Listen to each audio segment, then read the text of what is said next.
reminding me for my microphone. Please rise and join me in the salute.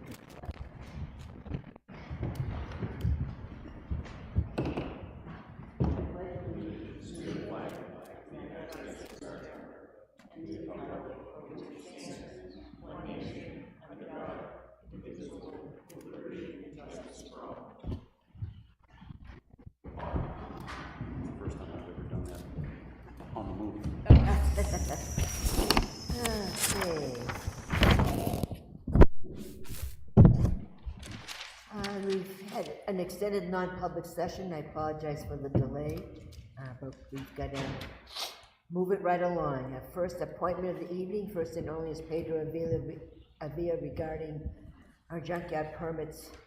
Information is in their packets. Good evening, members of the board. So it's that season again. People are renewing the permits. And we had one application that was brought to me by Susan for a junkyard renovation, a license renovation. I wanted to approach the board because I would like to address this as a business occupancy, where they apply online through the online portal, and we can create that renewal request for every year or every 2 years as required. And also we'd like to perform life and safety inspections and bring the health officer with me, the deputy health officer with me, to make sure that everything is on point with the junkyard. With regards to the fee, that is $50, is it, Susan? That was 35. I think that fee should be 143, like every business occupancy. And that is, again, we'll be bringing the health officer. That'll be myself. We'll be looking for life and safety items and other items. And I was advised that the police department should bring one of their own to the inspection, because they look into dogs and weapons and things of that nature. That the information that I got. Did you say 143? Yes, that's what we're charging for new business occupancy, $143. Does that include the application fee? Or Yes. is that, okay. Yes, that's the whole. What? That's a huge jump. And what's in our folder? Is that our current application? That is. Yes, that it is. But we can't just automatically go from 35 to 40, 100. I understand, and I do agree. That's why I'm approaching the board. This is different than the business occupancy. They are renewing a license per se. And it's a different treatment. It is required by the town that they renew every year, is it? Every year, by March 31st, they expire, they need to renew it. How many do we have in town? I think there's only 3 now, because the one that was, there's 4 on the list, but I believe the 4th one is not there anymore. And so they pay $35 to the town, and then they also have to pay $25 to the state. Can we, I mean, I don't know that we get effective with this application now, Most definitely. but can we do it so that it's stratified, so that if there's 1 or 2 sites, you know what I'm saying? Yes. So that you have multiple, if it's the size of the junkyard required 3 visits, and the fee would be X amount, or 2 visits would require. Yeah, I do agree with that. It's not so much the fee. I just wanted to keep it consistent across the board. But again, if you feel, I mean, for me, $35 is okay still. We are not doing much with them. They are operating as a junkyard. They are established in town. What we want to make sure is that life and safety conditions are present, and in the junkyard, especially like the pallet business, we want to make sure that there is clear path for in case of an event of an emergency, the firefighters, ambulatory system can access the site and provide first aid. And he does also help us with other stuff that people want to get rid of. Am I correct in that? And that's one junkyard. Yes, John's got, he's got a metal bin there, I it's think. got a metal bin. Pedro, I hate to request another task of you, because you are pretty busy. But could you, I guess for the purpose of the board, possibly, could you do a little research to find out, first of all, where did the town come up with that $35 fee and how long ago is that? And second of all, what you're telling me, when I was on the planning board, we used to talk about junkyards all the time in the applications and so on and so forth. But I'm not sure how many inspections we actually did in the past on these junkyards. I don't think we did any. And I think that's very important, and somebody's gotta be paying for those inspections, right? So maybe we can just do a little homework to find out how long that $35 fee, sounds like an antiquated fee? It says on the bottom that it was adopted by the Board of Selectmen in 2007. 2007. I tried to look up those minutes, I That, didn't and that, find like I it. said, and that's why, and although circumstances have changed to the extent that now the deputy health officer is a part-time basis, is a better condition for the town. I mean, it's up to the board.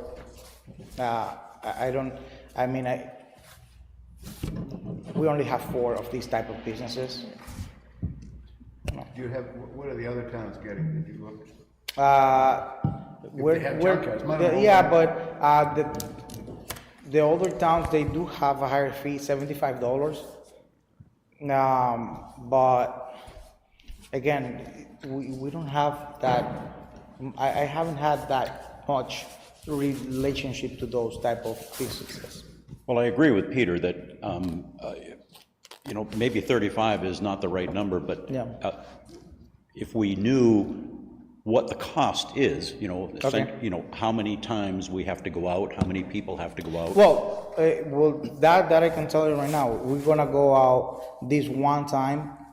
If we find any type of life and safety issue, something that is grave, that has to be addressed, then it will be addressed differently we'll need to send them a letter stating what's going on, what's wrong, what's the standard that they are missing, and requesting them to bring it up to standard. And they will need to apply for a building permit, trade permit, whatever it is. Maybe there is a floating propane tank that is not properly secured. Well, you need to secure that tank, you need to apply for a plumbing permit, get the fields on that end. So that would be above and beyond. I mean, those Exactly. permits, there'd be a separate fee for that. Exactly. So that's why the fee wouldn't be that much of an effect on the business owner. So, I mean, can you, My suggestion is like a $50 just to keep it balanced. $35 it's not that much for what we're asking.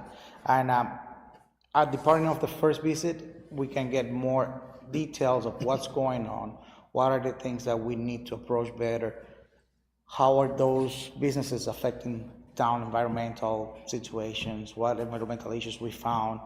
So there are many things that are coming to my head as I see it. I just haven't had the chance to visit the site yet. And I really don't know what I will see when I get there.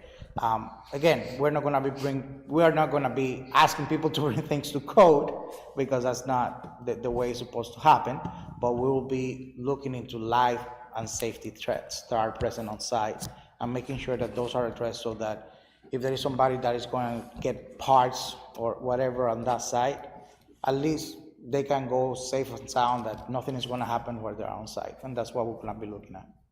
We have to have a hearing to increase the price, correct? We did when we did the whole permit. Yes. Yeah.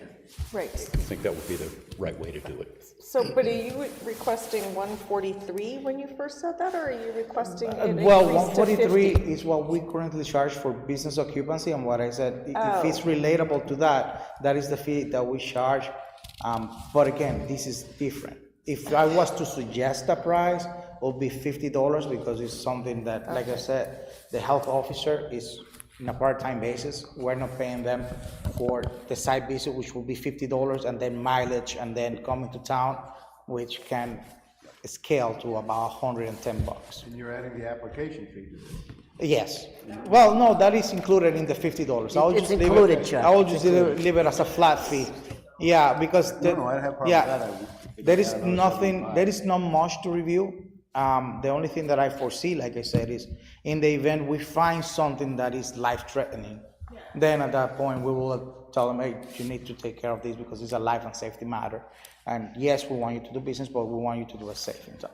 Okay, so it does not impact his current application? No. Okay. And I think because I've sent out the reminders to the other two or three, it seems like they should still be on the same fee, and then everybody's the same this year, then we can have a hearing and change it for next year? Would Yes. that be fair? I believe that's the most fair thing to do, 100%. So we're only gonna change one and add that to the list, have a hearing to announce it. You have to do a hearing, Yeah, right? I think for you to change the fees, you need to have a hearing, but, All right. I will entertain a motion from the board to increase the fee to $50 and to post a hearing at an appropriate time to announce it. In a second, and Chuck, thank you. Further discussion? But just to clarify, the existing ones that need to get renewed would stay under the old one, and I think they should all be the same price this year. then after the hearing, in the future, whatever Yeah, that price. even though they only got the one payment in so far, the You other said there's two- three others, probably, 3 or 4 others, right? We can hold the price, because you won't change it, the permit price on the form on computer yet. Right. So leave that there for now, let's post a hearing in a couple of weeks and go from there. So I think what we're saying, though, is that we're not changing the fee now, we're recommending that it go from 35 to 50. Correct. And that we'll schedule a public hearing to take any input on it before we do a final vote on it. Most definitely. And also that any renovation that is taking place this year, they're gonna stay at the existing fee. Okay, we all set? Thank you very much for You're now. very welcome, you have one clip. What? I don't know. All right, all in favor, please say aye. Unanimous, okay, thank you. All right, to be continued from a point. It does feel that way, yeah. I thought it was my blocked ears.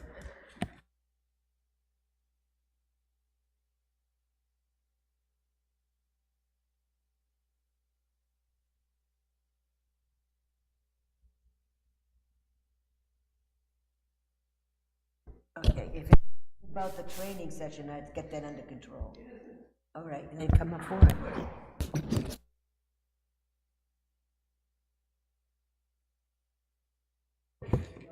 It should be quick.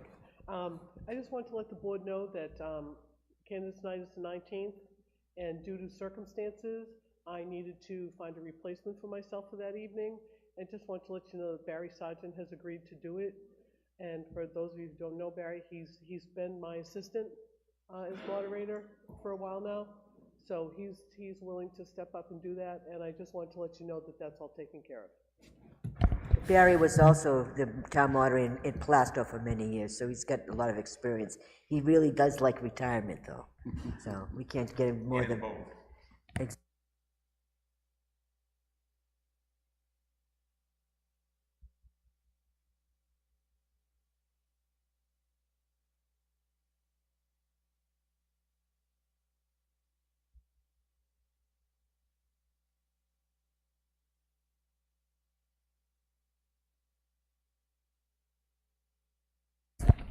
We had a letter from Mr. Chinberg requesting us to update the 79E request to reflect the new configuration at the seminary property.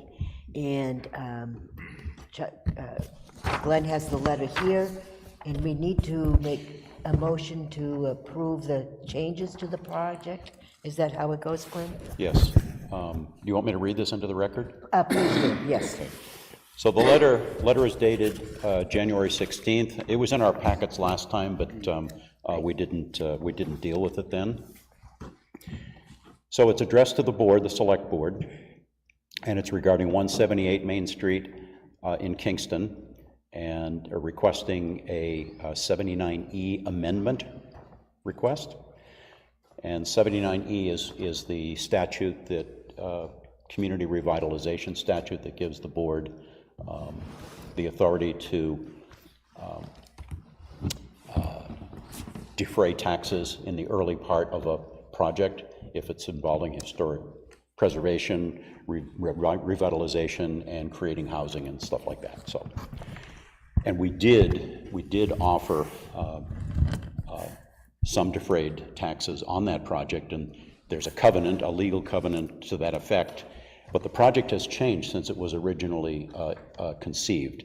And so based on the new set of plans, this request has come in. So this letter respectfully requests an amendment to the Community Revitalization Tax Relief and related covenant granted to the Sanborn Seminary project located at 178 Main Street, Kingston, New Hampshire, further known as the project.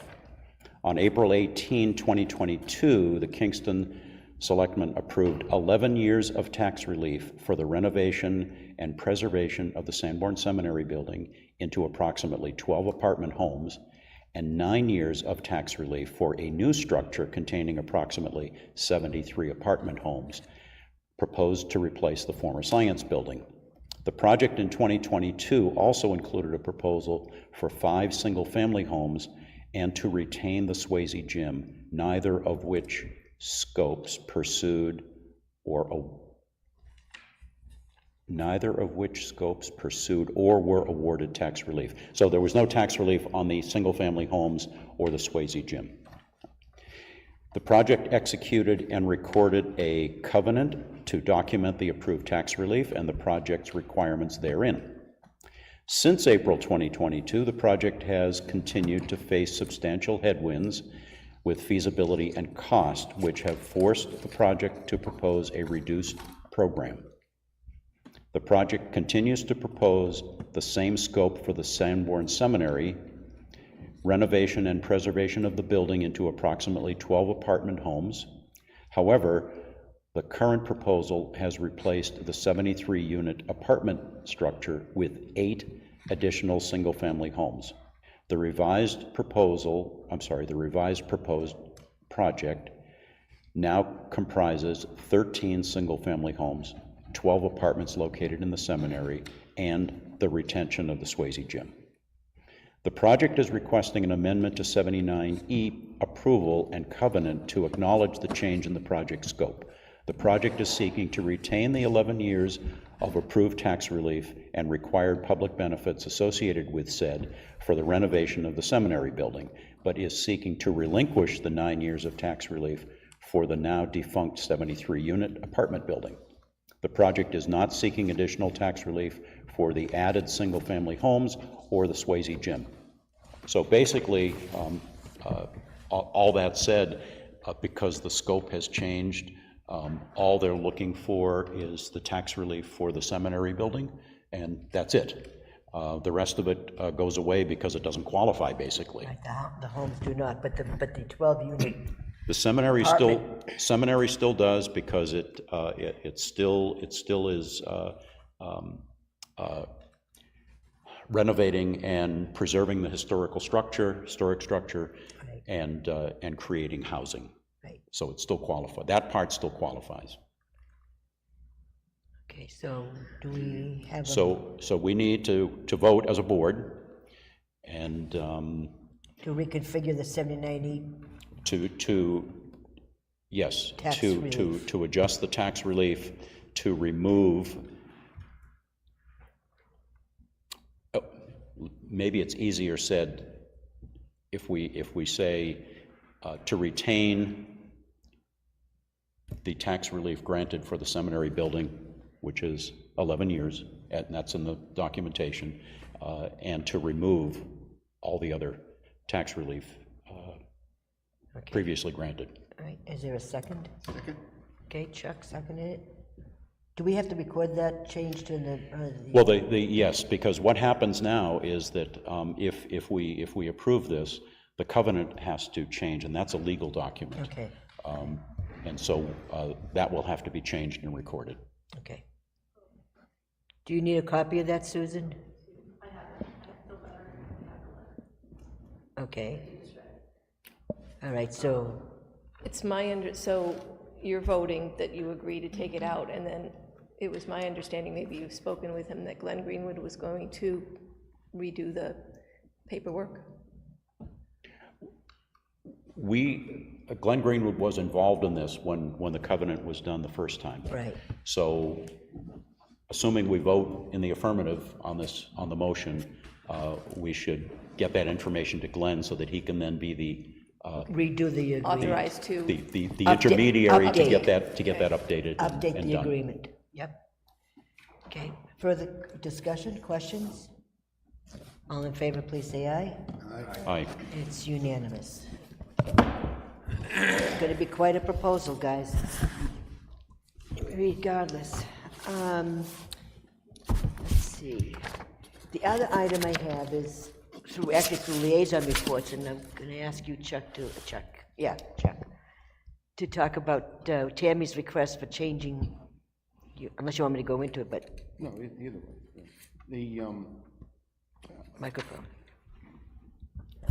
Tammy is requesting that we change the department head meeting on the 24th because the company who is supplying us with the new voting iPads needs the 24th to be in here to train town employees and/or the public or whomever she invites. So I don't think that, that will be a problem for the 24th. The question is, It's the only date. It's the only date they have They available. gave us the date rather than us giving them the date. Right. And we don't want to not do it.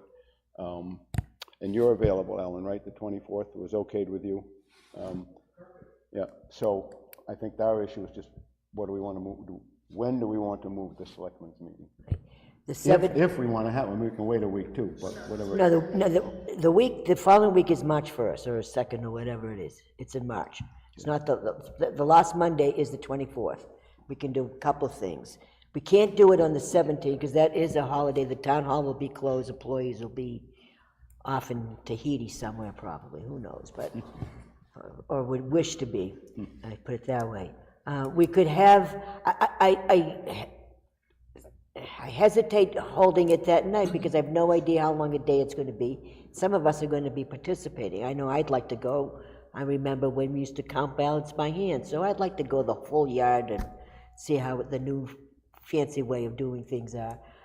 We could do it on a Tuesday. We could do Tuesday morning with the department or Tuesday night, assuming this hall is available. I don't know if that conflicts with any other committees on the 25th. Or just Tuesday morning, the 25th. I mean, we could skip the meeting, but I don't know that we want to do that. Because we have a skip on the 17th, the previous week because of the holiday. That would mean 2 weeks off, and then, Not that we haven't earned it, well, or deserved it. it's I say we just do it on that Tuesday. Tuesday morning. I can't do it Tuesday night, but it's a department head meeting, so you'd want to do it in the morning, Right. right? Fine with me. Tuesday. Do you want to do Tuesday? We could start at 8. I mean, if you wanted to do that, we could start an hour earlier, and then everybody could go back into 8 o'clock on the 25th. Is that okay with everyone? Okay, 8 o'clock on the 25th is a go, and the training for the new iPads on the computer machines for the balloting is on the 24th. Excellent. So, you want me to finish? Okay, the next item is unfinished business, is the town emails for committee members, and what? We're not done with When I was on the liaison, Oh, I'm, only you went. you're right, we jumped. we jump. Okay, We- Peter, we- did you have any? Then I'll go to you, Glenn. The only thing I have is, the police department's still on hold because of the ground's frozen. Oh, But okay. it's looking like they may be putting a trench through the middle of that building. Oh, Because I don't think that idea they thought they could sleeve that pipe's gonna work, and not if it's crushed to the extent they think it is. oh, that's too bad. It's really too bad. But that's the only thing I got with the police department, and, Okay, all right. nothing with Pedro, thanks. Okay, thank you, Peter. Any questions? Glenn? Just two things, and Rick is here, but actually this request was from Ernie regarding Heritage Commission, but it relates to other committees and boards, if you will, that don't yet have town email addresses. Well, that's an agenda item. It is. It is. It is on old business. Then never mind. We'll get to that. We need a break. We'll get to that. Okay.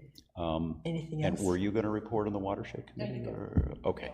So the watershed management plan committee that this board authorized a month or so ago had its first meeting on the 29th of January.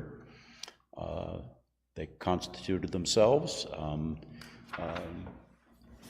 They have a chair. Tom Osteen is the chair. Muriel Ingalls is the vice chair and will also be taking the minutes. It was a good start. It was an hour meeting, but it was very productive, and Mr. Osteen has started putting documentation together to apply for a grant to do the first project in the management plan, which is improvements to the beach at Greenwood Pond. Great. And it's a Department of Environmental Services. It's a state grant that has a very short window in getting the application in. So he's on that, and he's working on it. So, was there anything else? Yeah, there were two Lori and I were both at the meeting. two residents there that, well, I'm sorry, two people that are not residents. One owns property in Kingston. The other one is a member of the KLA, but they would like to join the committee. So we don't know the legalities of that. So Susan did some digging.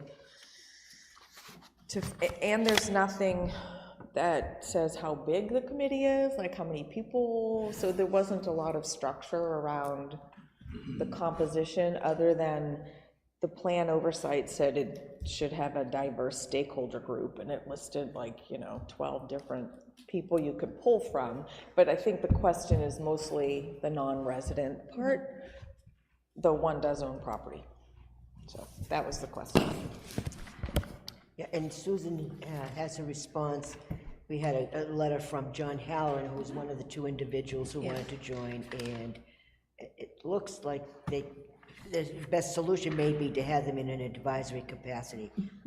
I personally am not in favor of non-residents being on this committee or other committees. I think it sets a bad precedent, if you will, and so I would suggest that, would welcome their advocacy and their support in an advisory capacity. I don't see anything wrong with that. And when it came up at the meeting, we did say that could very likely be the response. Yeah. And that they were, we really welcome their participation, but they might not be able to vote as members. Right. And the other person was Donna Carter, who they own quite a bit of land on Greenwood. Yeah, but they'll be moving back. She will, she did state that. But And she does own property, so in an advisory capacity, and I think that was just the clarification that we needed. Yeah, that's good. I'm glad she's involved. She's good. Okay, moving right along. We'll go now to the town emails for committee members, and that's an interesting discussion because it came up at the deliberative session the other day, and let's see, this is Mike Upton from Block 5.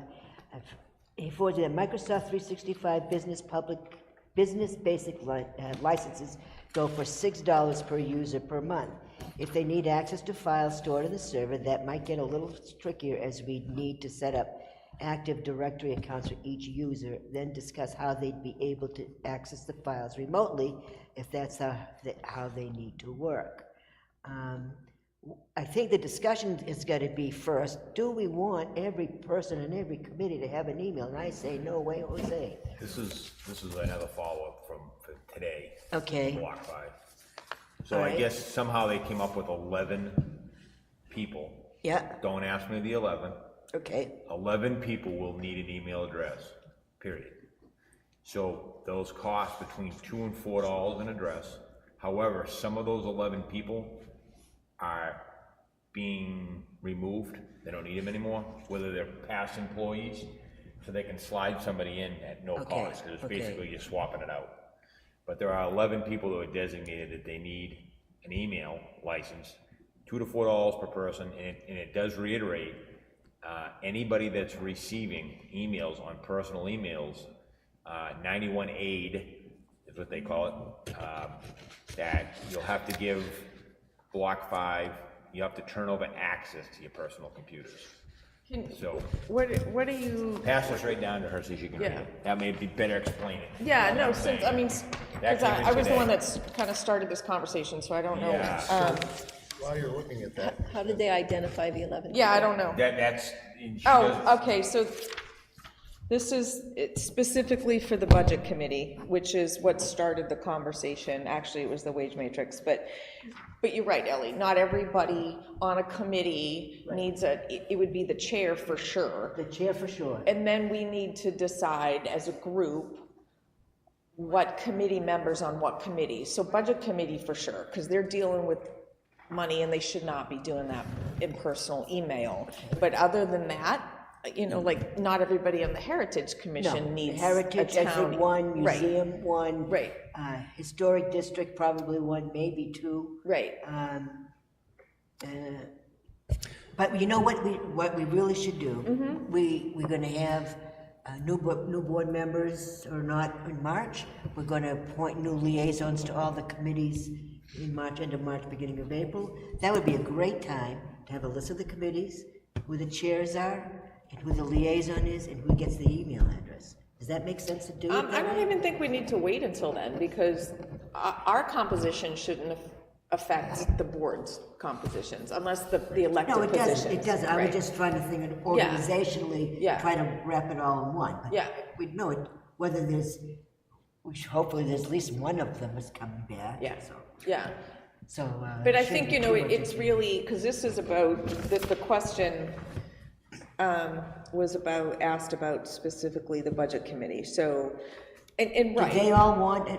I don't think every budget committee member should have an email. I really Well, don't. I mean, if they're emailing the budget back and, I'm not on the committee, so I don't know how much goes back and forth via email, but if we're talking about the town's budget, it shouldn't be in your personal email, because again, it goes back to 91A. Correct, you're absolutely So, right in that. I mean, and we can't force them to use that town email, but that's up to the chair to not email somebody's personal email. I mean, there's a lot involved in this, obviously, but We it's, could talk to Stacy too, for starters, and see how many she needs on hers. yeah.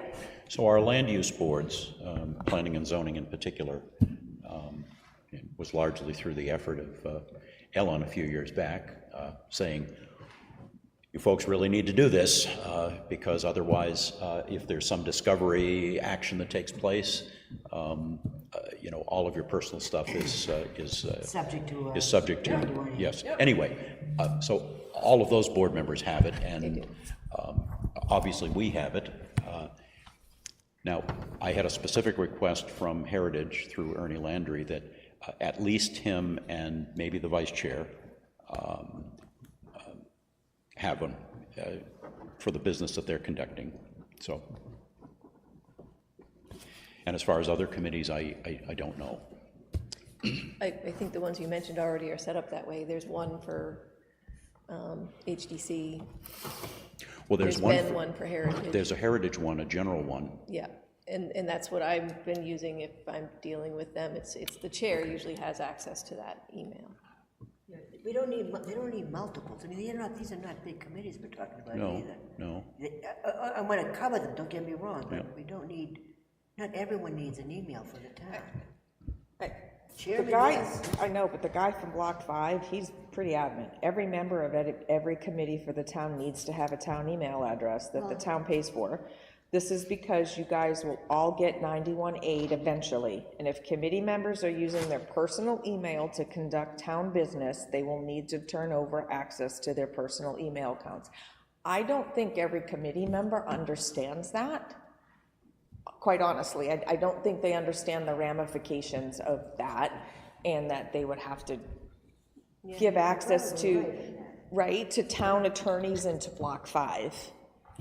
Because all it takes is one request, right? And we may think it's innocuous for the Heritage Commission, but, That's pretty pricey.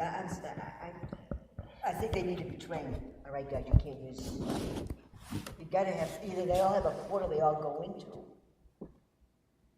They ask, if there's a Heritage Commission .kingston.nh, if they all have access to that one email, there shouldn't be anything else, right? Does that make sense?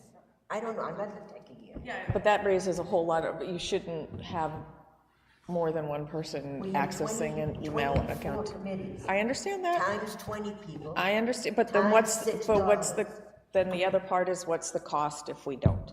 So we have to weigh that, and we have to look at the committees, we have to scrub all our email addresses and see how many are hanging out there that aren't used anymore. Well, I think some of the responsibility, That's a again, project for somebody. if, you'd have to, I guess, make the committee members aware that, everything is, we send it home, they might get 2 emails a month. The ZBA doesn't do a whole lot, they might get 2 emails a month. They may just say, no, I just use my home one. If they're overly concerned with the law, then I guess we'd have to think about if they want one, to have to give them one.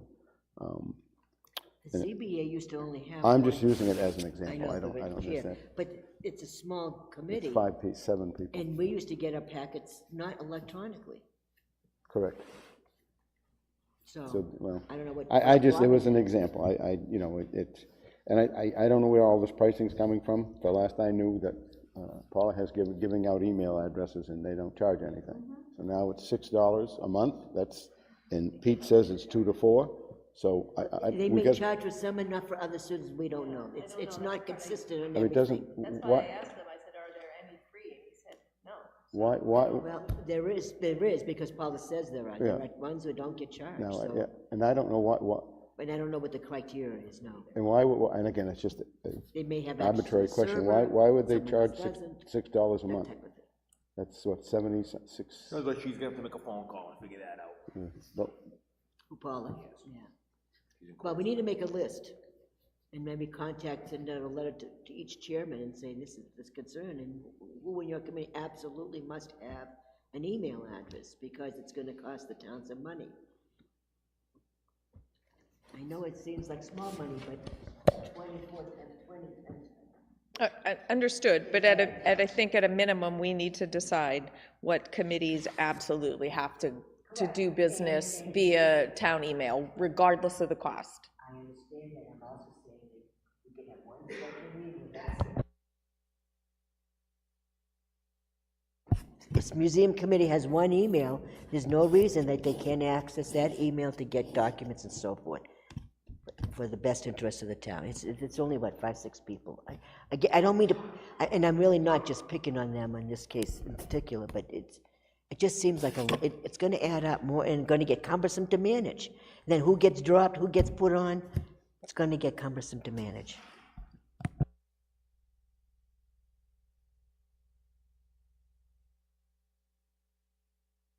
So what's the task and who's doing it? What was the task? What are we talking, what's the end result of this conversation? So, Find out how many emails are out there, you want to make a decision on who needs them, absolutely, and then kind of poll the other ones to see how many they need. Is I that want, what we're- I want you to write one of your good letters to each department, committee chair, and ask them, in order to meet the requirements of the 91 AED 42, we need to know how many emails. There is a cost to the town per email per month, and we'd like to minimize that cost. And who absolutely must have an email address for correspondent purposes to meet the requirements of the law that does not subject the members of the committee to search and seizure of their personal email accounts. Does that make, did I cover it all? Can I offer a thought on this? Okay.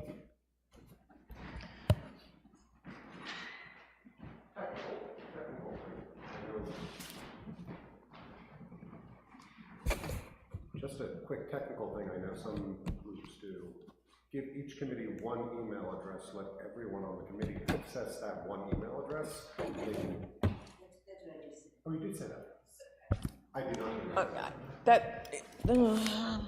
If that's the way we want to go, that's a really bad IT security policy to have multiple people using one email address, but, Yeah, I'm not sure how it works, but because you have to go, they assign it to somebody and they give them a password. I guess they just share the, yeah.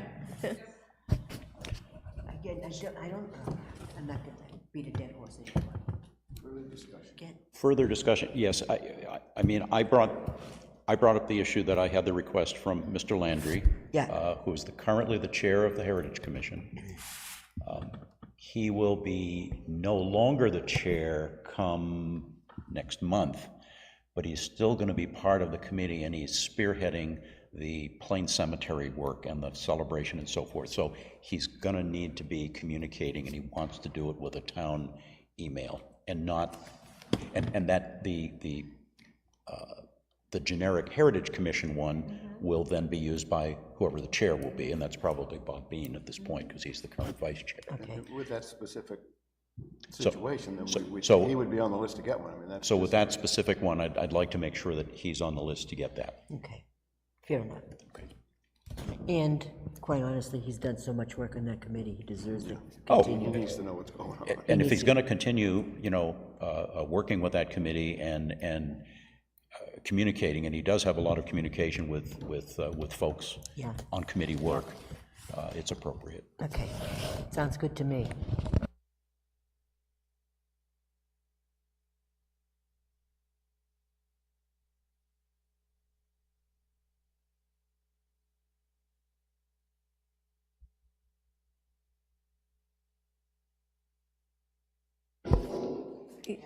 Yeah, that's in,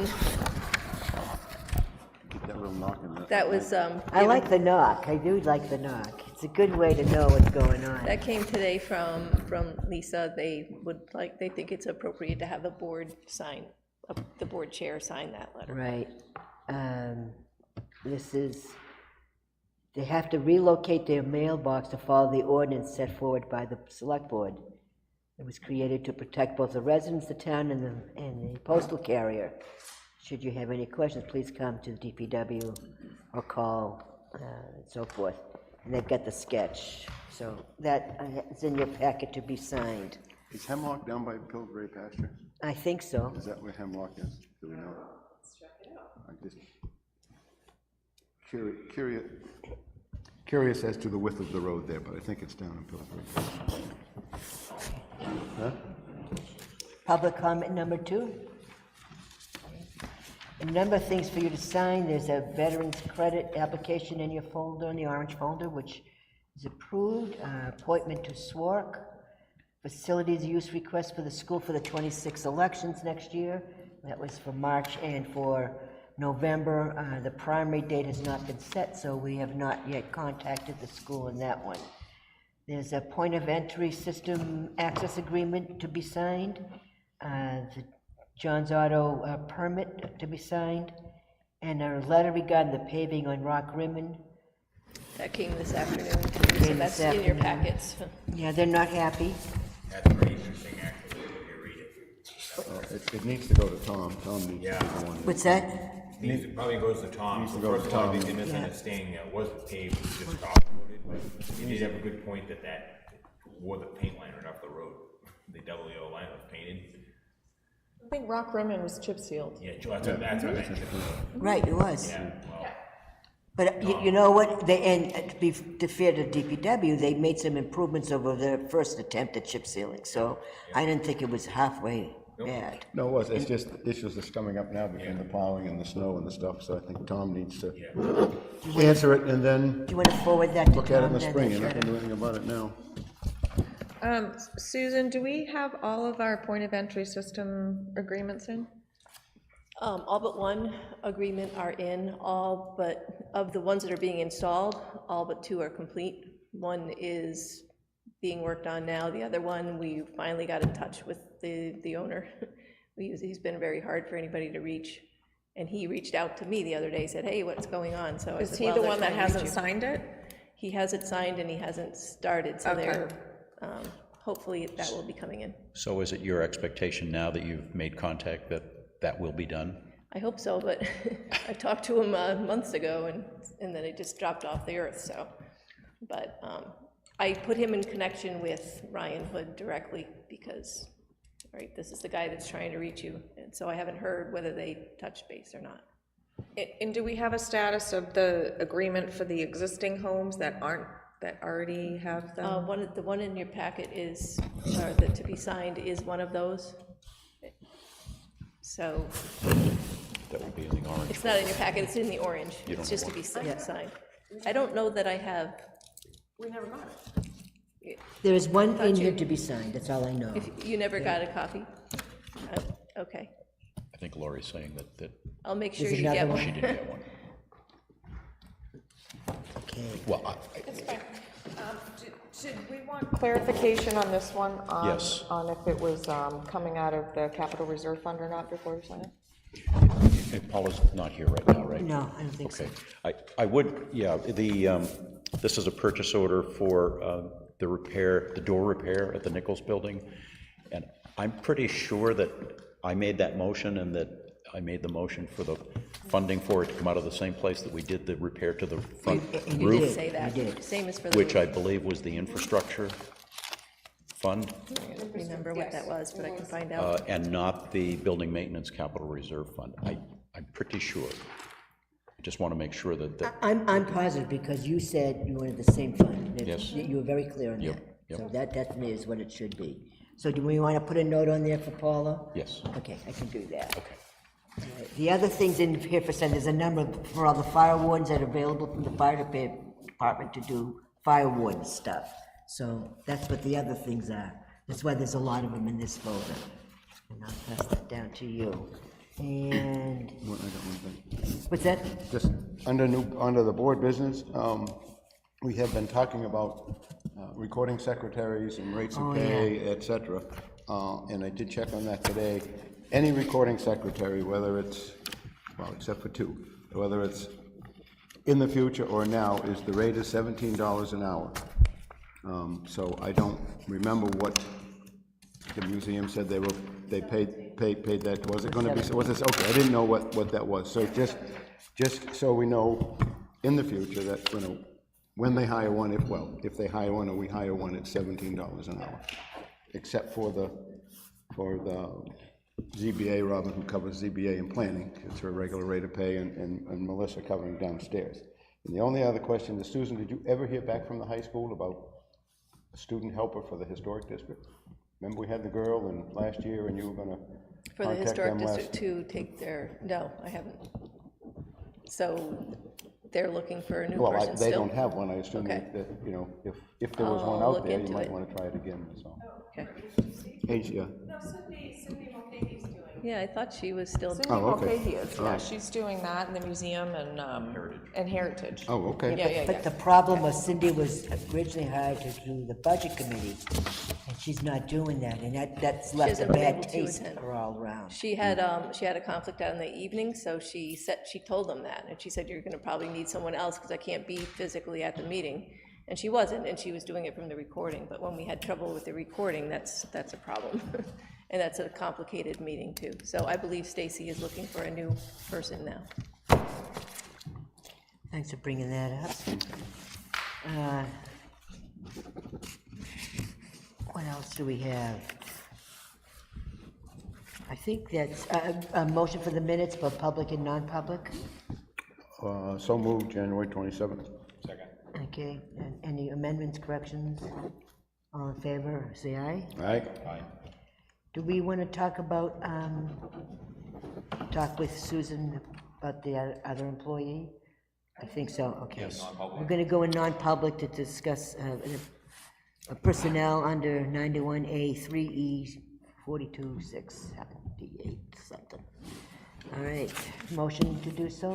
Motion. In a second? And roll call, Peter? Yes. Chuck? Yes. Yes, Glenn and Laurie, yes. So we're heading to non-public at 7:40.